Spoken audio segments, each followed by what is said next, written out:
Assalamualaikum warahmatullahi wabarakatuh. Waalaikumsalam warahmatullahi wabarakatuh. Alhamdulillah kita bertemu pada sore ini dalam forum yang insyaallah diridhai oleh Allah Subhanahu wa Ta'ala. Hari ini kita akan membahas ayat 19 yaitu masalah keluarga sakinah sesuai dengan forum kita yang ibu-ibu. Saya bacakan dulu.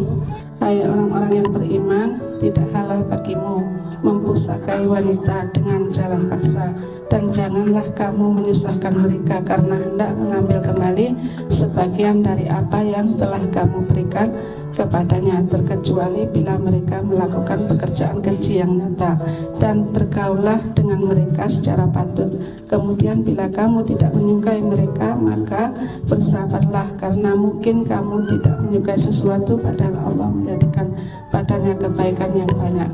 Quran Surat An-Nisa ayat 19. Kita bedah ayat ini ya. Dalam ayat ini yang diseru itu orang-orang beriman. Siapa orang-orang yang beriman? Ya kita ya, orang-orang yang sudah berislam dan mengimani keenam rukun iman ya. Jadi kalau beriman itu tidak milih-milih, dari 6 rukun iman tersebut semua diimani. Jadi yang diseru itu di ayat ini adalah kita ya. Kalau Allah menyeru kita, itu kita kan seharusnya sebagai orang beriman ya menerima. Jadi kalau ada seruan Allah kepada orang-orang yang beriman, itu kita tidak punya pilihan lain selain menerima seruan tersebut ya.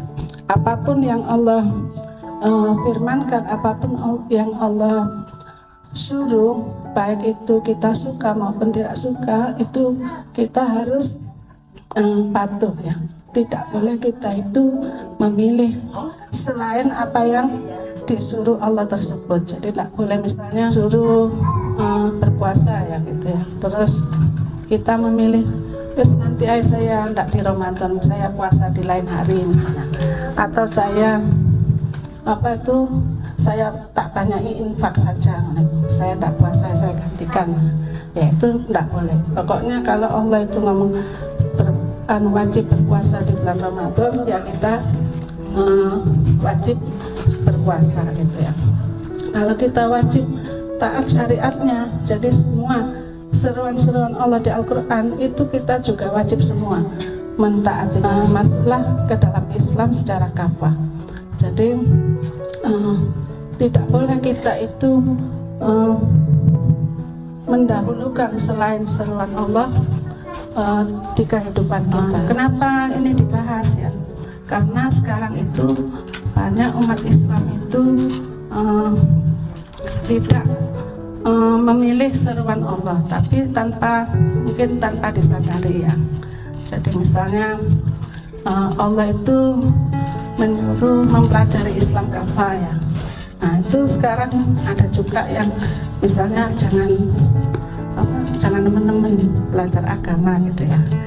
Nah, padahal belajar agama itu untuk kita memahami apa yang diseru sama Allah itu ya. Jadi kalau kita nggak belajar agama, kita nggak tahu Allah itu apa, menyuruh apa kepada kita.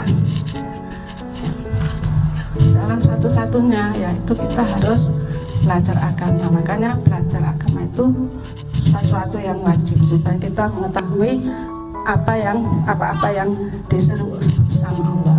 Nah, kalau sudah begitu kita bisa disebut sebagai orang yang beriman. Kata-kata selanjutnya, tidak halal bagimu atau bagi kalian mempusakai wanita-wanita dengan paksa. Janganlah kamu menyusahkan mereka.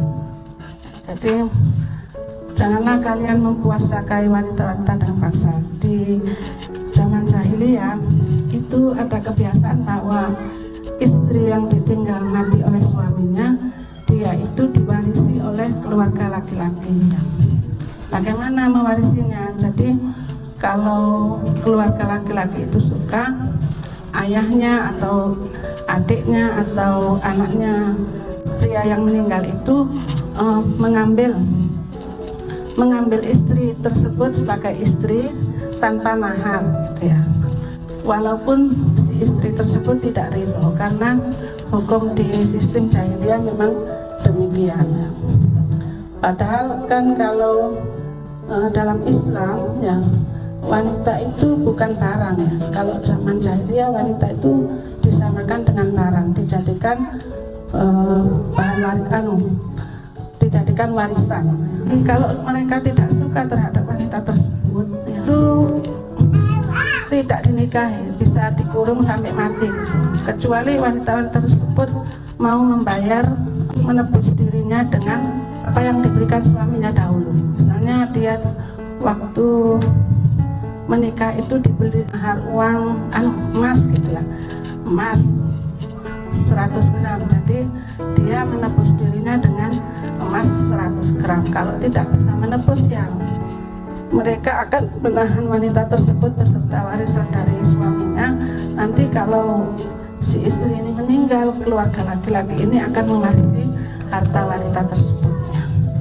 Islam memuliakan wanita, jadi sejak turunnya ayat ini tidak dihalalkan lagi menjadikan wanita sebagai warisan, karena di Islam wanita itu sangat dimuliakan. Kita sejak Nabi Muhammad datang ya, itu dimuliakan. Jadi untuk bisa selalu mulia, kita harus nurut apa yang memuliakan kita dahulu. Jadi kalau zaman sekarang kita itu pindah-pindah dari petunjuknya Nabi Muhammad ini, nanti kita bisa rendah lagi derajatnya. Karena zaman sekarang ada ajaran-ajaran kepada wanita itu yang tidak sesuai dengan apa yang dibawa oleh Rasulullah SAW. Misalnya kesetaraan gender gitu ya. Maksudnya ingin memuliakan wanita ya, tapi kesetaraan gender ini ingin semua-muanya sama dengan laki-laki.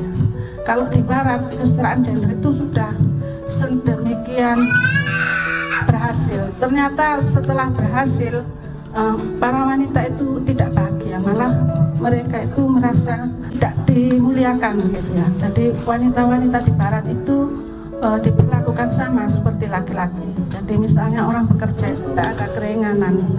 Jadi bekerja di malam ya sama-sama malam hari dengan laki-laki, dan hal-hal tersebut itu diajarkan di sini kan sekarang. Terus wanita-wanita sekarang itu karena mengambil ajaran-ajaran gender itu dikerahkan untuk keluar rumah.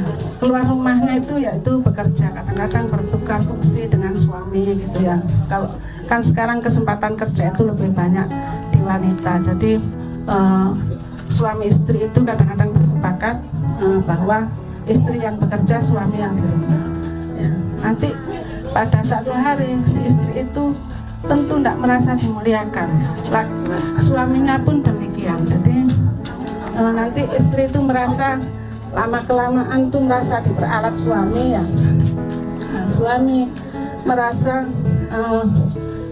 kayak minder gitu, jadi mudah tersinggung. Jadi keluarga-keluarga umat Islam yang ikut-ikut kayak gerakan-gerakan gender itu mungkin pertamanya merasa itu solusi, tapi ternyata itu sesuatu yang menjerumuskan.